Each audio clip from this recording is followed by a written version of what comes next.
ای کسانی که دنیا شما را فریب داد برای اندک چیز حیای خودتان ناموس خودتان فروخته ایستاده.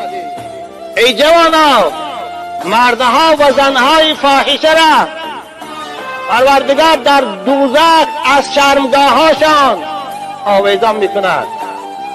برای 5 لحظه 5 دقیقه فرصت و معیشت حیاتتان سوزانده ایستاده، شما را پروردگار از شرمگاهاتان در دوزخ آویزان میکند.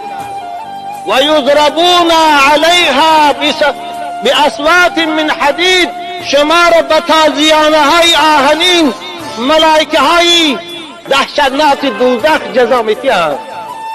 وقتی که فریاد میکشد این زن یا این مرد فاحشه، این ملائکه عذاب به سوی او با غضب نگاه کرده میگوید این هذا الصوت، کجاست این فریاد، کجاست این